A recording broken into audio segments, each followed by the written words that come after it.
Boa noite a todos. Mais uma vez, com as graças de Jesus, nós estamos nesse momento abençoado, que é um momento de estudo, um momento de palestra, um momento de troca de conhecimentos. E lembramos que nós somos muito abençoados por esse Evangelho do Cristo, por conhecer suas palavras, por termos nessa existência a oportunidade de caminhar nessa seara bendita que Jesus deixou para nós.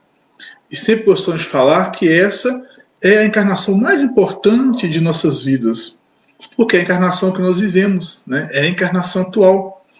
Nós já estamos aprendendo que o que nós fazemos hoje é o que vai garantir o nosso futuro. Nós somos artífices, construtores do nosso futuro. O que nós cometemos no passado, nossos erros passados e vivências do passado, elas servem de lição. Elas são um aprendizado que carregamos para nós, e como o Chico dizia, não podemos mudar o futuro, mas nós não podemos mudar o passado, mas nós podemos construir um futuro melhor. Para nós iniciarmos, vamos dar nossos recados, a Fraternidade Jesus Amigo, nossa página do Facebook e do Instagram. Vocês podem deixar o nome, o endereço ou contato para pedir orações, para pedir preces, nos nossos livros. A gente incentiva também a entrar no site da FEB para olhar as questões da doutrinação infantil, que é muito importante apresentar o Evangelho às nossas crianças, porque nós já estamos adultos, já estamos velhos, muitos com essa doutrina já um pouco atrasados, na hora que se fez necessário, mas se tivesse começado mais cedo, nós teríamos errado menos nessa vida, não é? E tudo que a gente quer bom para nós, vamos passar para os nossos pequenos, nossos filhos, nossos netos, nossos sobrinhos, ampliar essa luz que Jesus deixa para nós. Então vamos iniciar com uma prece. Quem quiser pegar um copinho d'água, colocar próximo do local onde já está assistindo a palestra, pode ir lá pegar um copinho d'água, dá tempo, pega um para cada um da família, pode pegar uma jarra para poder colocar no filtro, porque enquanto nós estamos aqui conectados, estudando, refletindo sobre as palavras do Cristo, nossos bons amigos espirituais estão em nossos lares fazendo limpeza, fluidificando, energizando, nos dando bom ânimo, nos dando fé, nos dando esperança.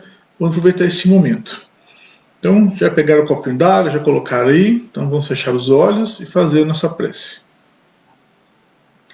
Jesus, querido Mestre, te agradecemos, Senhor, por mais um dia nesse mundo, mais um dia de oportunidade de trabalho, de aprendizado, de acerto dos erros do passado, de reatar os laços com aqueles que ferimos, Jesus, de praticar o perdão, a humildade, a simplicidade.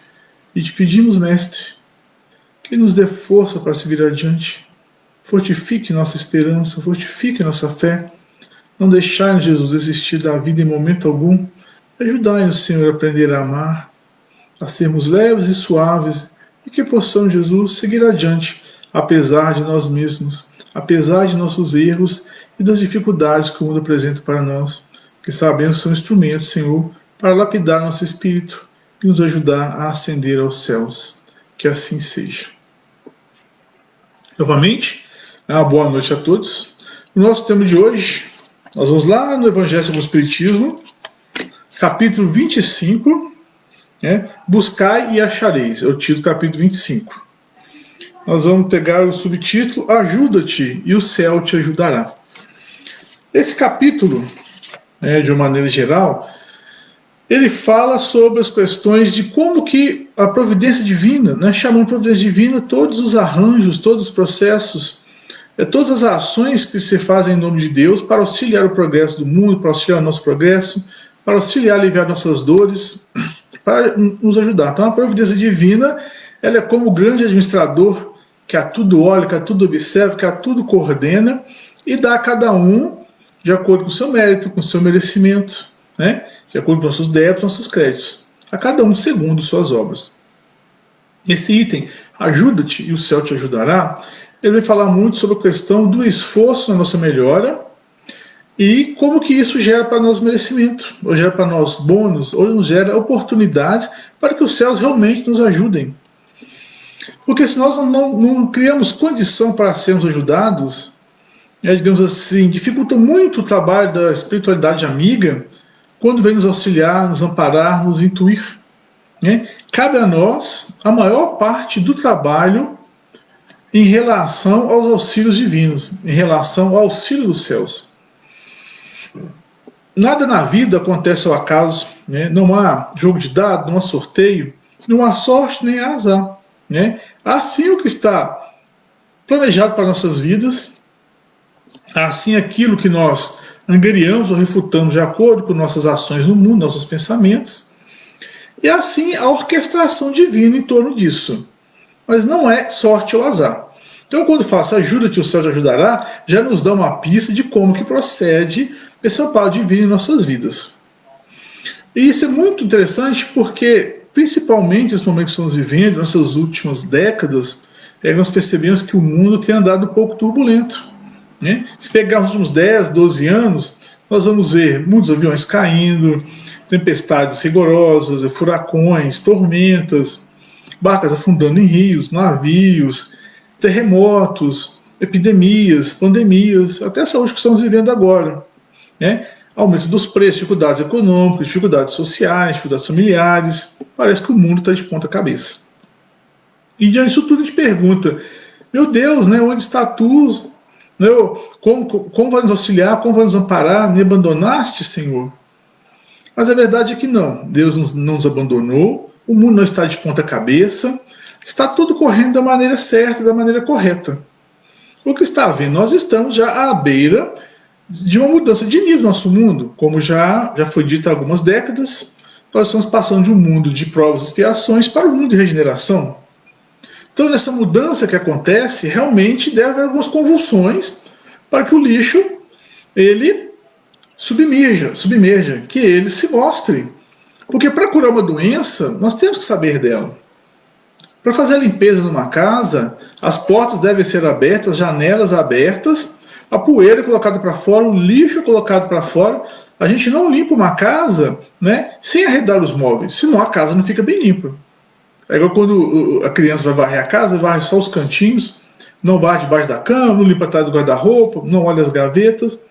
Assim também seria a mudança do mundo se não houvesse essa abertura das portas, se esse lixo não fosse colocado para fora, se não houvesse essas convulsões, se não houvesse essa movimentação.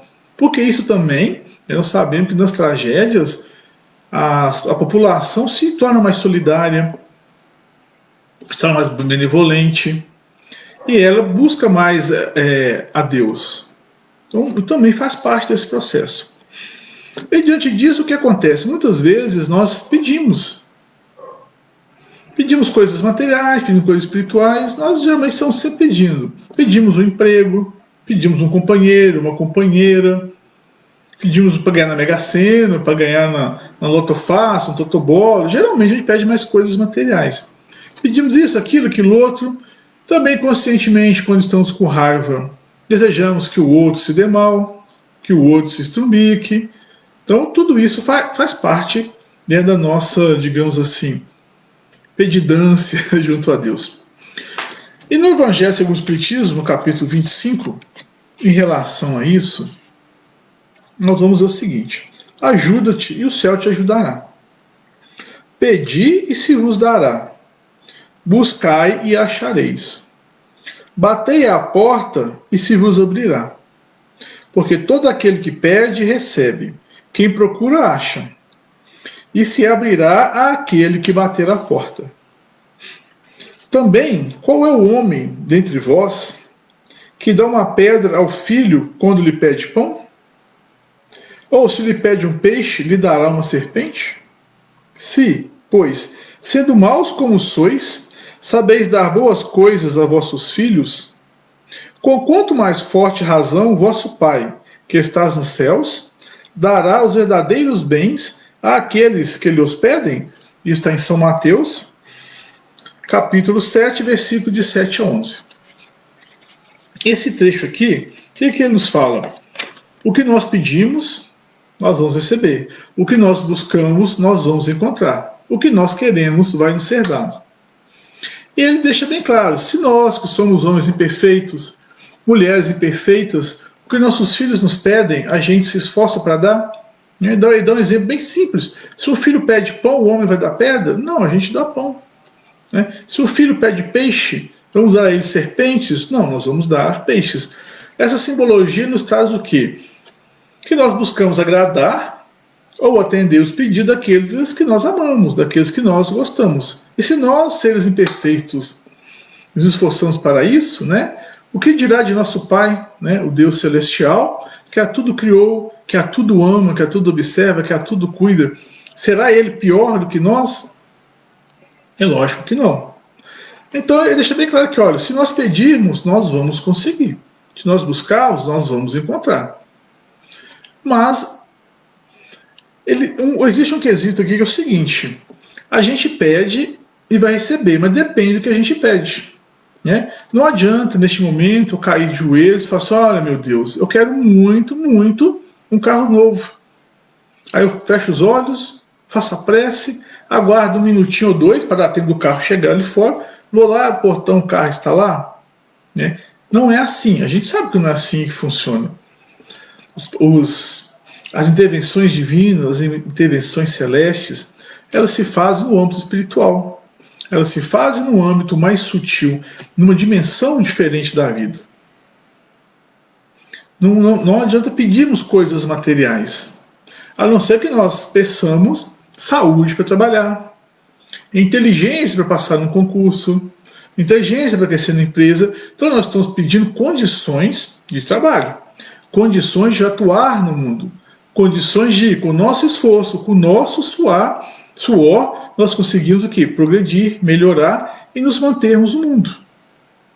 E essa questão, né, nos retorna duas leis espirituais: a lei do trabalho e a lei de progresso. Né? A lei de trabalho, de uma forma resumida, nos fala que tudo na natureza trabalha.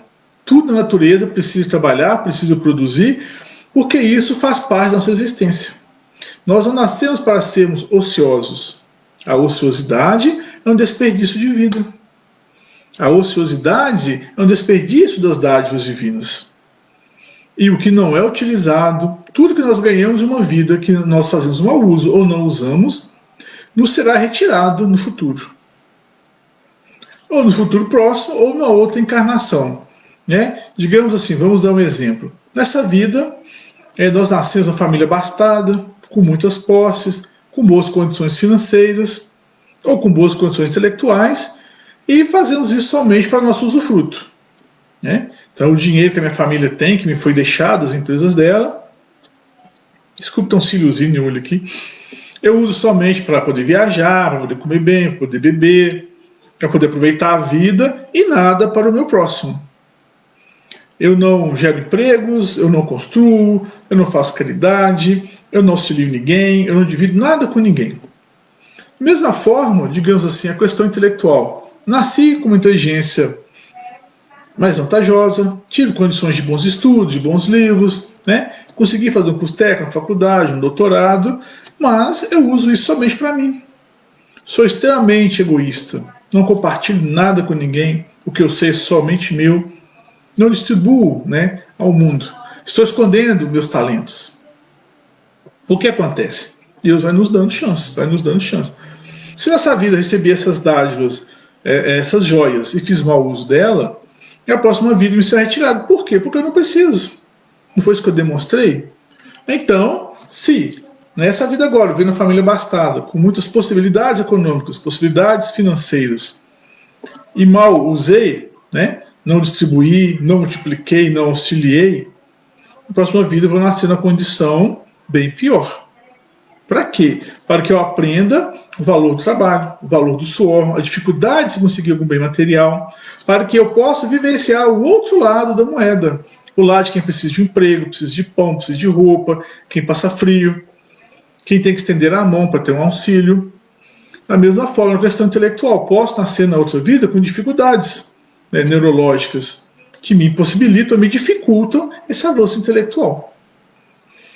Então a lei de trabalho nos fala que nós temos que trabalhar para progredir, para avançar. E a lei de trabalho, o trabalho é base do progresso. A lei de progresso nos fala que tudo na vida evolui. Tudo muda, tudo evolui, tudo se torna melhor. Pode não ser de um instante para o outro. Pode não ser em 2, 3, 4 anos, mas nós temos que avançar, nós temos que evoluir. Não podemos estacionar. Nós temos que avançar até chegar à perfeição relativa, até chegar próximo a Deus. Avançar intelectualmente e avançar moralmente. E o trabalho é base para o progresso. Porque através do trabalho, através da ação do homem no mundo, através da nossa ação no mundo, nós desenvolvemos o nosso intelecto, a nossa inteligência, passamos a conhecer melhor o mundo, passamos a conhecer melhor as condições humanas, e depois que a inteligência chega num certo nível, surgem as necessidades espirituais, as necessidades sentimentais. Então o trabalho é a alavanca do progresso. E o trabalho também é moeda na questão do merecimento. E quando falamos de trabalho, Kardec nos deixa bem claro que trabalho é toda atividade útil. Trabalho não é só pegar a ranchada, trabalho não é só ir para a empresa, pegar o ônibus e dar aula, fazer a faxina. Tudo que é útil é trabalho. Quando nós sentamos para ler um bom livro, nós estamos trabalhando. Não os músculos, não na empresa, mas o nosso intelecto. Estamos burilando o nosso espírito com bons livros, com boas mensagens. Ouvir uma boa música também é algo útil. Isso não quer dizer que eu vou ficar o dia inteiro ouvindo música todos os dias. Mas até no descanso, nós podemos desenvolver coisas úteis. Então, o trabalhador braçal, na questão do trabalho, tem mais valor do que o intelectual que escreve livros e fica escutando a natureza? Não, ambos estão trabalhando, cada um em um nível diferente, cada um em uma dimensão diferente, cada um em uma situação diferente. O trabalhador braçal está construindo, modificando o mundo materialmente. O professor, o trabalhador intelectual, ele está pensando, analisando, buscando trazer novas soluções, novas tecnologias, novas condições para melhorar nossas vidas. Ambos são extremamente essenciais e úteis ao mundo. Ambos estão no processo de evolução. Então, continuando, 2. Sobre o ponto de vista terrestre, a máxima buscar e achareis é análoga a essa: ajuda-te e o céu te ajudará. É o princípio da lei do trabalho e, por conseguinte, da lei do progresso, porque o progresso é filho do trabalho e o trabalho coloca em ação as forças da inteligência. Então, como nós já dizemos, o trabalho, ele é pai do progresso.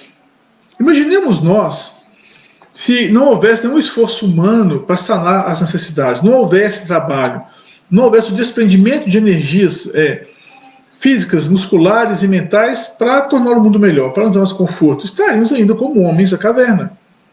Estaríamos ainda disputando alimento com os animais.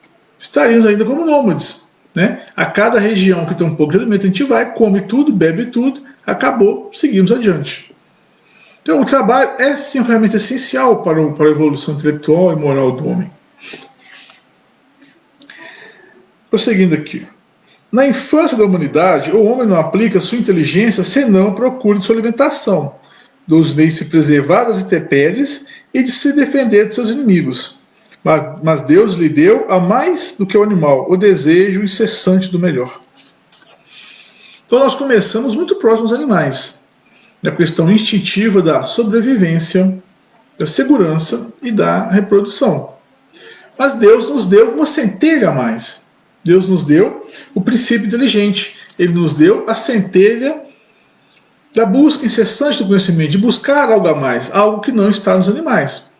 Eles até têm um certo avanço instintivo, mas não passam disso. Nós não. O homem, ele vai além.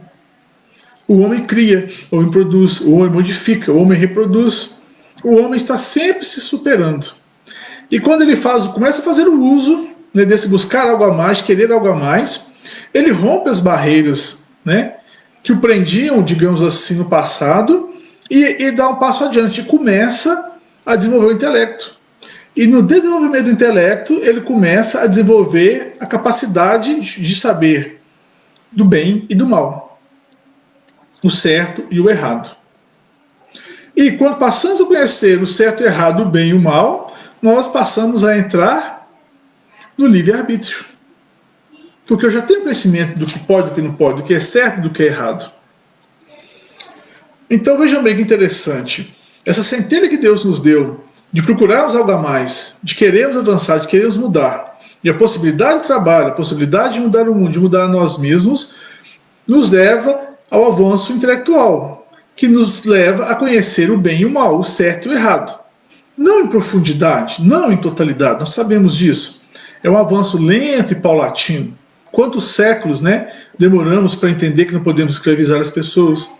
Demoramos para entender que ninguém pode ter direito de vida ou morte sobre os outros. Quantos séculos para entender que as crianças, são pequenos adultos, não é? Quantos séculos para abolir, de certo modo, as torturas. Então nós estamos avançando. Mas a cada etapa que avançamos é um passo a mais que não volta. E conhecemos o mundo, conhecemos o bem e o mal, avançamos na questão do livre-arbítrio. E a quem é muito é dado, a muito é pedido. Quanto mais nós conhecemos o bem e do mal, mais avançamos no livre-arbítrio, né? Mais responderemos por nossos atos, mas mais capacitados a receber os galardões, os tesouros do céu, nós também estamos. Vamos lá. Mas o progresso que cada um cumpre individualmente durante a sua vida é bem pouca coisa, imperceptível mesmo num grande número. Como então a humanidade poderá progredir sem a pré-existência e a resistência da alma? As almas, indo-se cada dia para mais voltarem, a humanidade se renovaria sem cessar com os elementos primitivos, tendo tudo a fazer, tudo a aprender. Não haveria, pois, razão para que o homem fosse mais avançado hoje do que nas primeiras idades do mundo. Então, aqui nesse trecho, o que ele nos fala? Os avanços do mundo, eles são individuais e são coletivos. O coletivo acontece a partir do individual. E se a vida cessasse com cada um de nós, se a nossa existência terminasse aqui, tudo que eu aprendi, tudo que eu estudei, que eu conquistei, que eu criei, que eu incorporei ao meu espírito, ao meu intelecto, findasse comigo, qual seria hoje a situação da humanidade? Nós estaríamos ainda arraigados ao primitivismo. Estaríamos ainda, talvez, plantando um milho, um feijão, disputando espaço com os animais, com a produção mínima, sendo vítimas de doenças que já estão totalmente erradicadas, sem avanço da roda, da eletricidade, do fogo. Seria o destino da humanidade, o futuro da humanidade. Porque a cada homem que nasce, a história se encerraria quando ele morre. Então não há esse avanço do ser humano, não há esse avanço da humanidade. A cada geração estaríamos fazendo tudo novamente. E aí entra novamente o amor divino, a perfeição divina, que nos dá a eternidade da alma. O corpo morre, o corpo perece, a alma perpetua e progride. A cada vez que nós voltamos aqui no mundo, trazemos conosco nossos avanços intelectuais e morais. Nos tornamos melhores. E assim o mundo muda coletivamente também. Porque não é só um homem que vai e volta, não é só uma mulher que vai e volta. São milhões que avançam todos os dias, desencarnam, avançam no plano espiritual e reencarnam novamente. Assim se impulsiona o progresso da humanidade.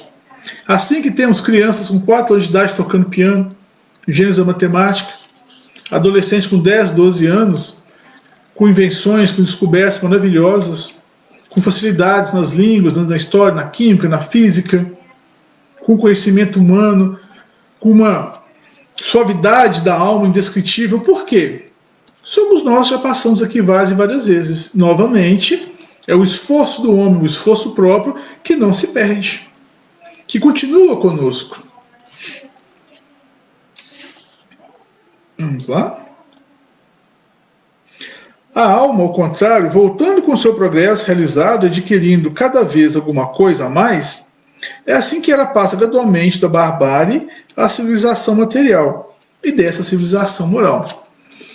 Olha, esse ponto aqui ele já explicita para nós que a cada vez que a alma encarna e desencarna, ela volta acumulando conhecimentos.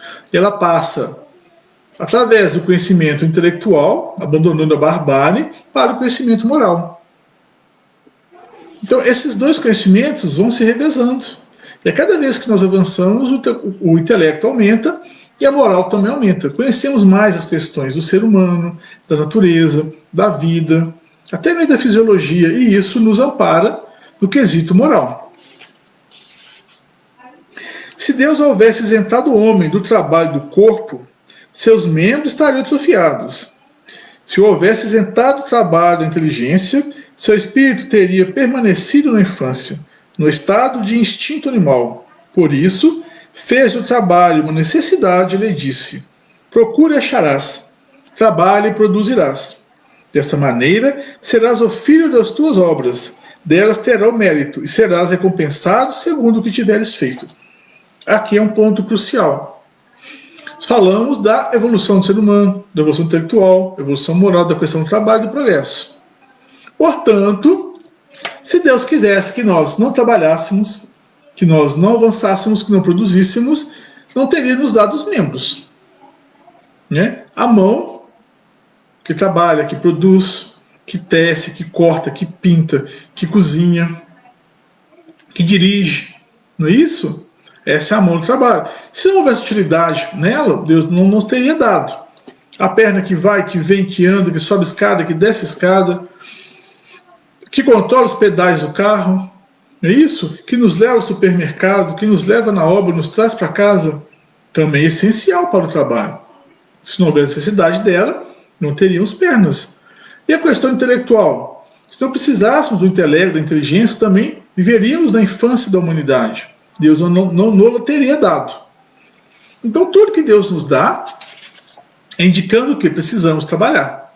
E ele bem diz: trabalha e obterás. Procura e acharás. Mas não é o acharás o acaso. Procura no esforço, procura no trabalho, né? Procura na melhora, que acharás a recompensa que precisa. E é interessante nós falarmos isso porque, relembrando lá no início, muitas vezes nós, não vamos dizer muitos de nós, muitas vezes nós, às vezes sonhamos com uma situação de ociosidade completa. E fica assim: ah, se eu fosse rico, não trabalhava mais, não saía de casa, ia ficar só viajando, só passeando, só aproveitando. Ah, se fosse isso, ah, se fosse aquilo, ah, se não sei o quê. Aí nós estamos, na verdade, incorrendo em uma grande insanidade. Porque se a questão da riqueza e da ociosidade, né, fosse garantia de felicidade plena, nós não teríamos tantos conflitos em famílias nobres e ricas, não teríamos tantos suicídios entre os artistas, entre os famosos. Mas pensa bem, pega um cantor famoso, ele tem muito dinheiro, ele tem fama, popularidade, legião de fãs, tudo que material que pode sonhar, ele tem. E por que então que ele subtrai a vida? Né? Por que caminham para as drogas, para o álcool, para a autodestruição? Porque falta alguma coisa. Porque não é na ociosidade, no não trabalho que nós progredimos. A felicidade, ela está no progresso que nós construímos. Na satisfação, né, de ter a noção de uma tarefa bem executada, bem feita. E como dizemos, o trabalho é tudo útil, que seja tarefa. Cuidar de um filho, dar banho no filho, fazer um almoço, fazer uma janta, buscar o filho na escola, buscar a esposa no trabalho, lavar uma roupa, ler um livro, ouvir uma boa música, limpar o lote, cuidar do jardim, dar bons conselhos, fazer uma prece. Tudo é trabalho. Quando nós nos levantamos ou intentamos algo para produzir um efeito bom, é trabalho. Então Deus nos deu essa capacidade, tanto física quanto intelectual, porque ela é necessária ao nosso progresso. E é necessário nos momentos que nós pedimos a misericórdia divina também. Porque nos coloquemos no lugar de Deus. Ficticiamente, é lógico. Aí nós temos o João e o José. O João, desde pequeno, ele já ajudava a mãe a arrumar a casa, cuidava das galinhas, varria o terreiro, ia direitinho para a escola, não cabulava a aula. Depois, mais jovem, começou a vender verdura, trabalhou de cá, trabalhou de lá, nunca ficava parado. Né? Namorou, casou, teve os filhos, cuidou bem dos filhos, cuidou bem da esposa, brigava de vez em quando com a esposa, mas estava se movimentando naquele esforço muito grande. Aí o João vai e adoece. Não se sabe de quê, né? Comete uma doença muito grave. Ele vai e pede na sua prece: ó Jesus, ó meu Deus, me ampara, me ajuda, alivia minha dor, né? Me dá uma cura. Está lá a prece dele guardada. Aí tem o José. Desde pequeno não gostava de estudar, não gostava de trabalhar, não ajudava a mãe em casa, não cuidava dos animais, judiava os animais, não cuidava das plantinhas, não fazia nada. Quando se torna adolescente, só quer ficar na rua, só fica matando aula, conversando fiado, e vira um estofo para a família, né? Um peso muito grande. Então, seus 30, 35 anos, só faz um biquinho daqui ou dali, só quer o necessário para sobreviver, num sentido ainda negativo. Né? Que não que ele não é ganancioso, é que ele realmente não queria fazer nada. Também é cometido de uma doença grave. E faz uma prece. Oh meu Deus, me ajuda, né? Eu estou doente, complicado. Me ampara aqui, Jesus.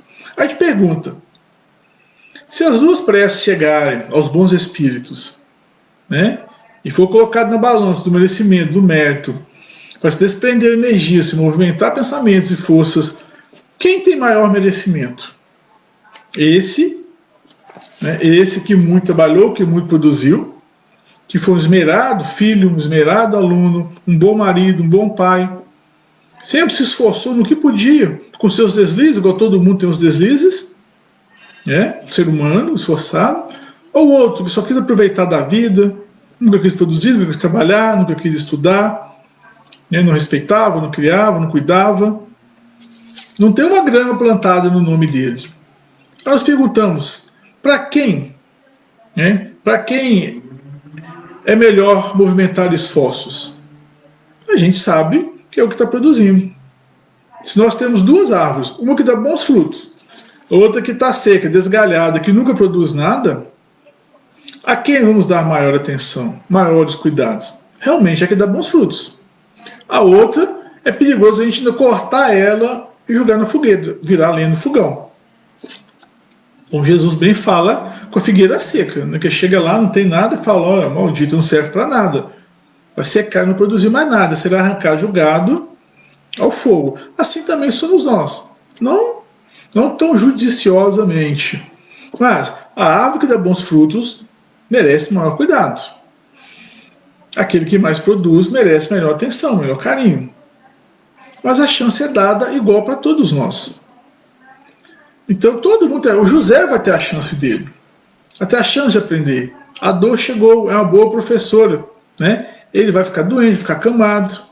Vai sentir falta de sair da cama, vai sentir falta de andar, vai sentir falta de ver o sol, de cruzar com os amigos, vai ter vontade de trabalhar.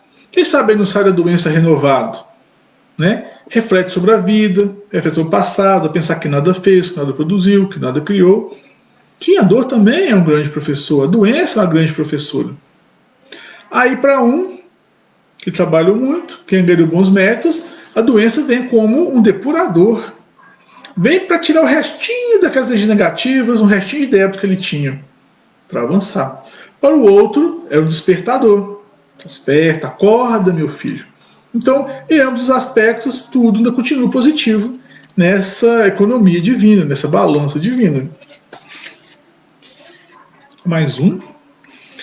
É pela aplicação desse princípio que os espíritos não vêm poupar o homem do trabalho das pesquisas, trazendo-lhe as descobertas e invenções feitas e prontas para produzir de maneira a não ter que tomar senão o que se lhe colocasse na mão, sem ter o trabalho de se abaixar para recolher, nem mesmo de pensar. Se assim fosse, o mais preguiçoso poderia se enriquecer e o mais ignorante tornar-se sábio, de graça, e um ou outro se dar o mérito de que não teriam feito nada.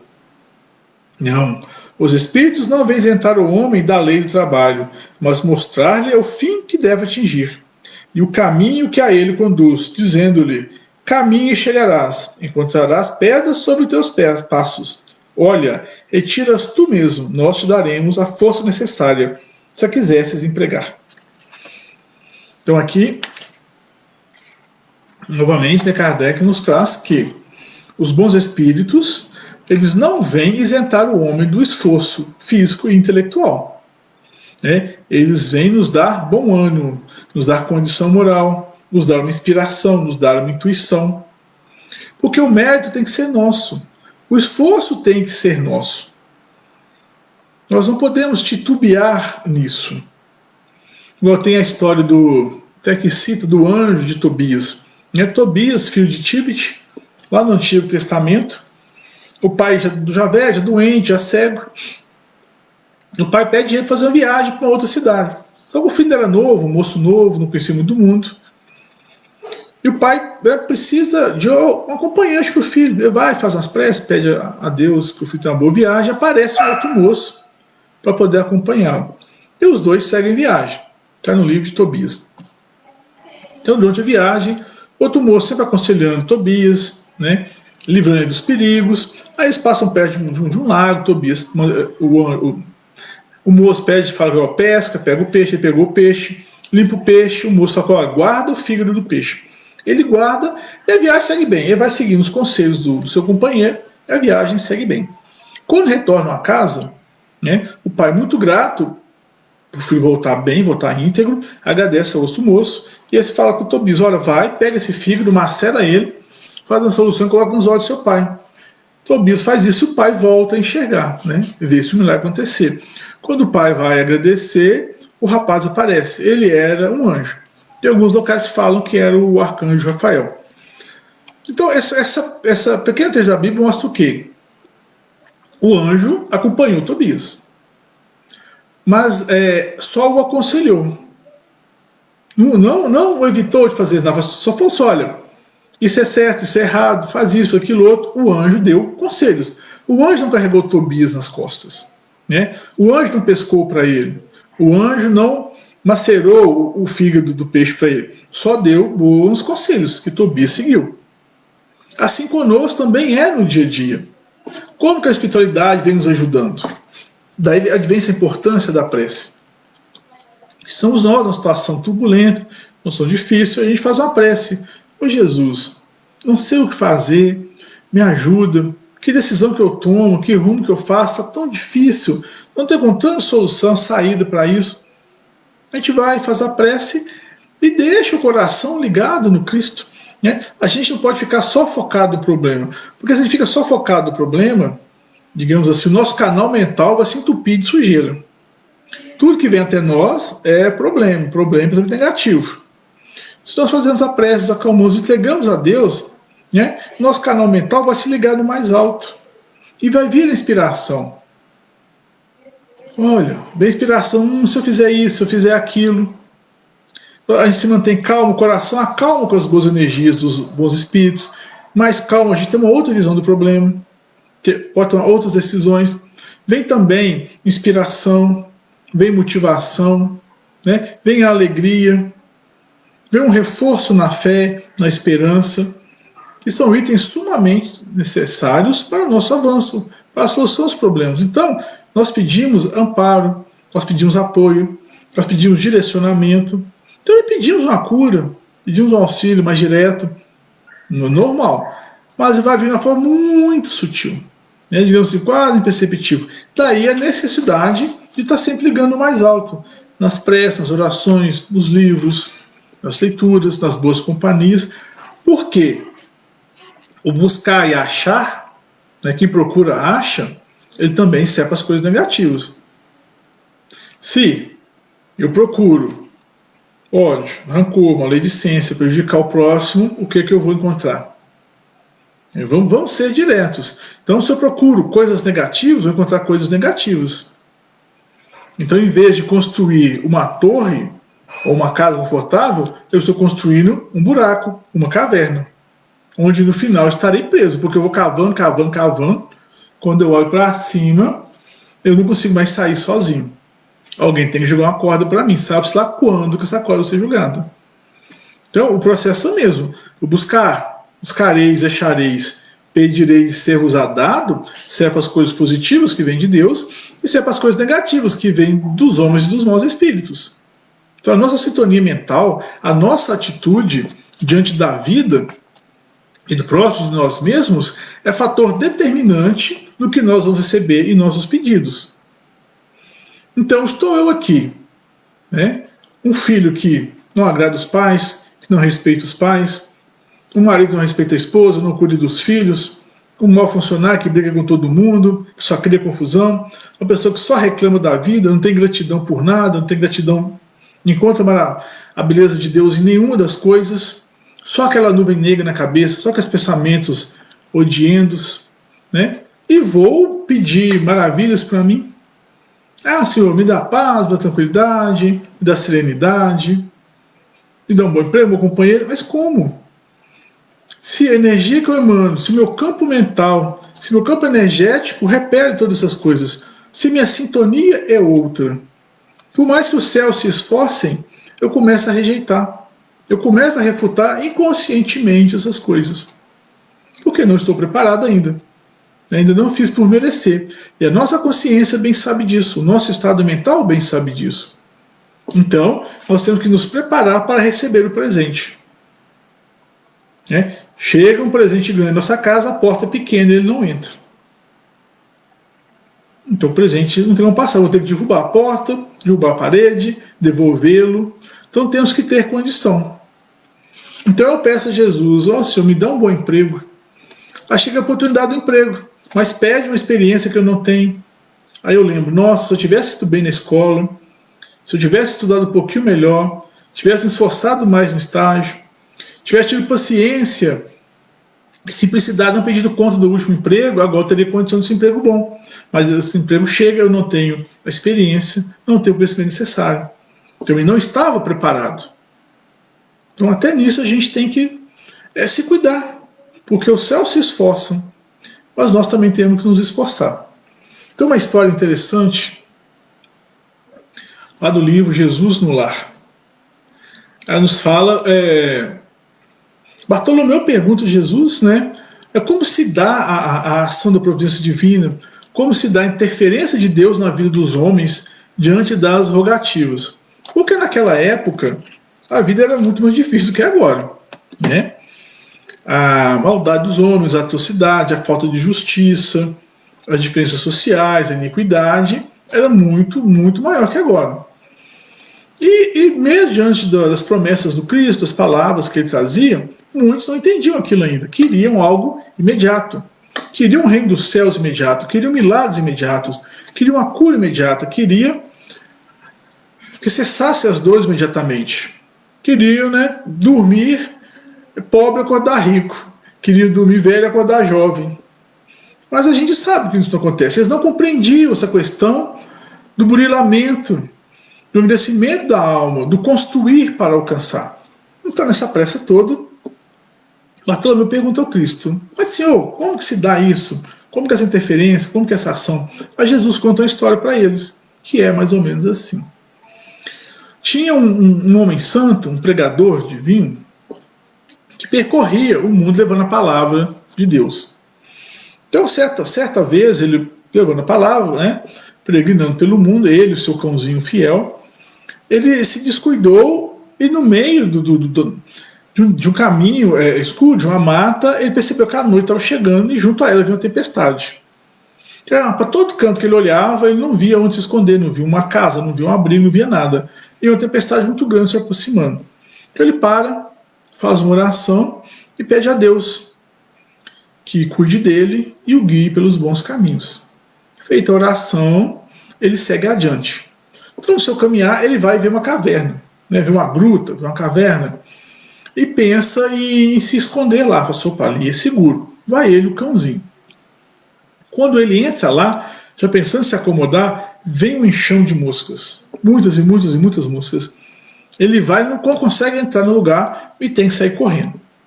Aí sai triste, pensativo, anda mais, quase sem enxergar mais nada, a tempestade se aproximando, a noite fechando. Ele vai e, nas suas andanças, ele vê uma ponte, sobre um córrego, do outro lado, um terreno mais limpo, bem claro.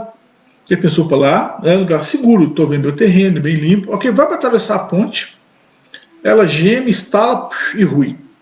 Cai toda, ele não consegue atravessar. E aquilo já deixa ele mais triste ainda, pensando o que vai fazer. Lá vai ele, mas o cãozinho andando. Eles vão e encontram uma árvore grande, alta, frondosa, de tronco largo, e com uma fenda que dava para ele se aconchegar ali, mas o cão.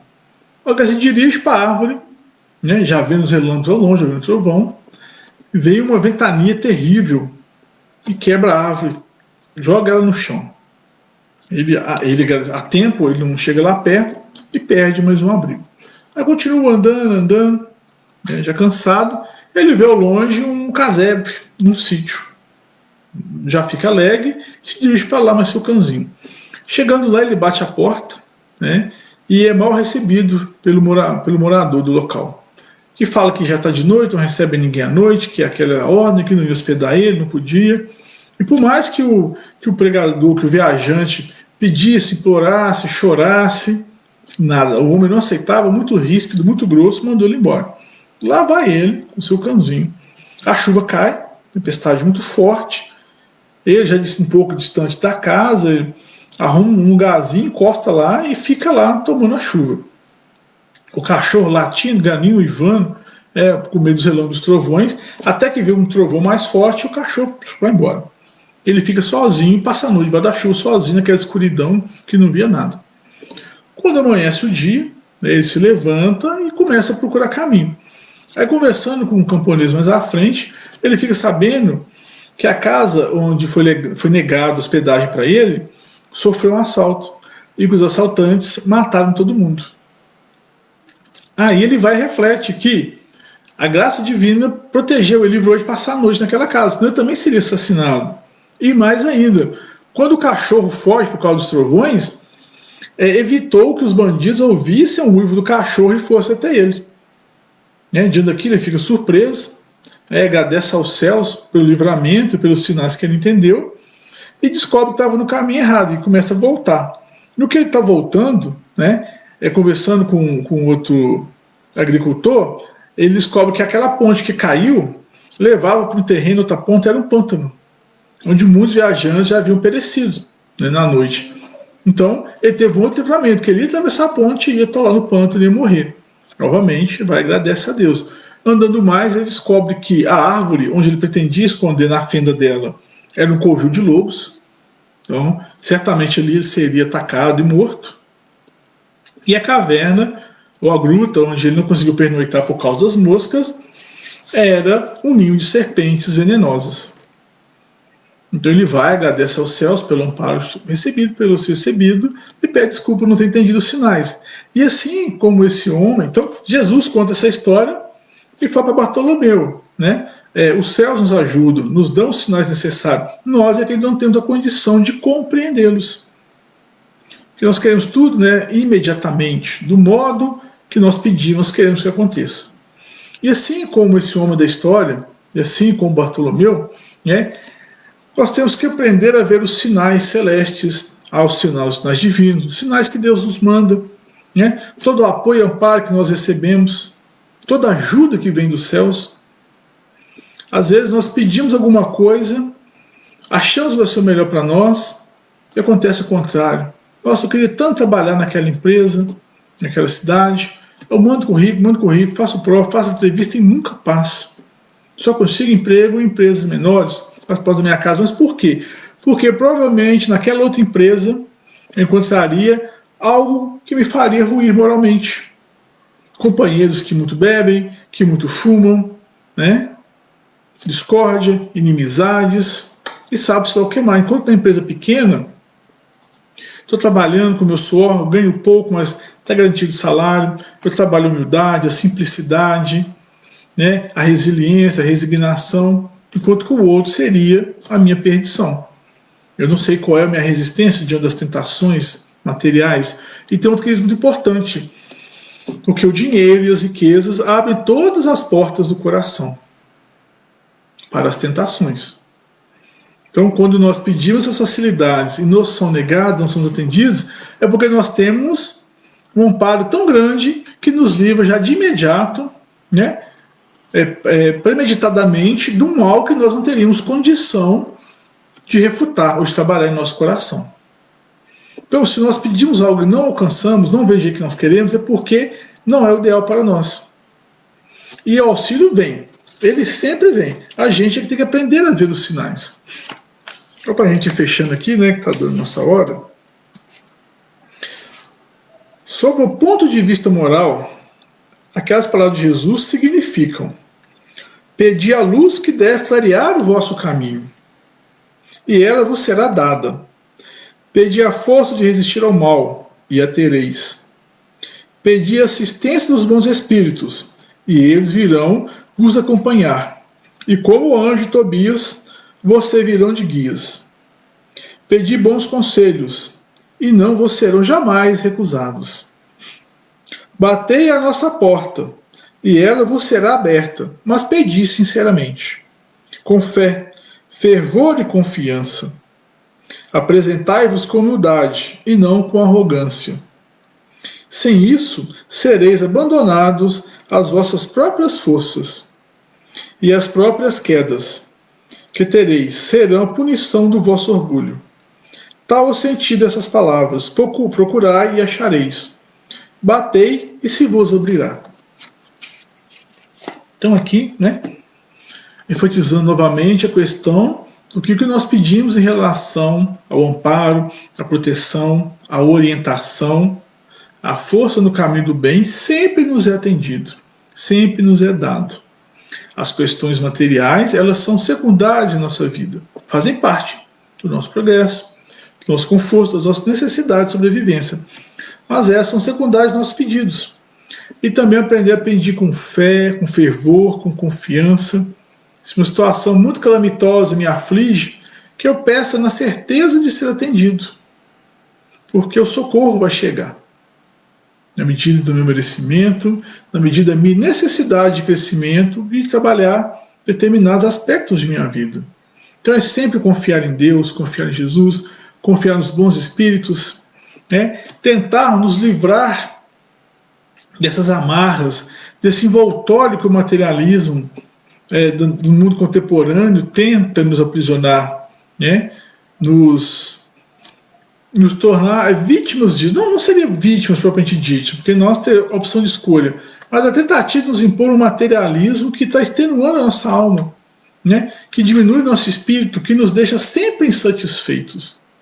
Buscar as coisas espirituais, as coisas que nos dão tranquilidade, serenidade, paz de espírito, nos ajudam a enxergar um mundo melhor, com mais fé, com mais esperança, e realmente acreditarmos naquilo que nós lemos, naquilo que nós ouvimos, naquilo que nós pedimos. Porque o Pai está sempre do nosso lado. O nosso caminhar é lento, mas deve ser constante. Sempre acreditando que estamos sendo amparados, não estamos sendo guiados pelos anjos, assim como Tobias foi, ou aquele bom pregador. Então, uma frase interessante de Emmanuel, que eu lembrei agora, que ele fala o seguinte: quando os cobradores divinos vêm cobrar as faltas do passado e nos encontram, ou encontram o devedor no trabalho do bem, uma moratória indeterminada é lavrada em nosso nome.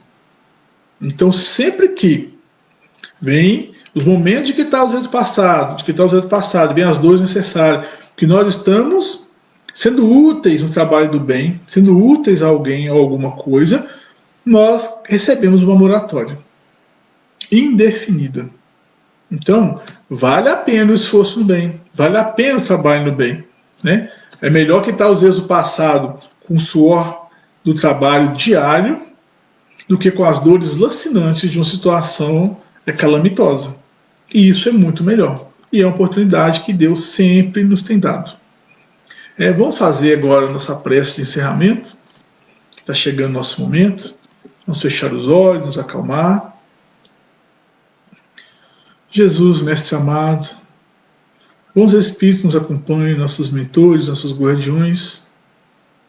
Pedimos, Senhor, amparo e proteção para este mundo, que ainda sofre as convulsões, Senhor, as dores, as lágrimas e as lástimas dessa mudança pela qual passamos. Pedimos, Senhor, esclareça nosso espírito, nossos corações. Dá-nos proteção, Jesus, para que não caiamos nas tentações da matéria, da ociosidade e da opulência.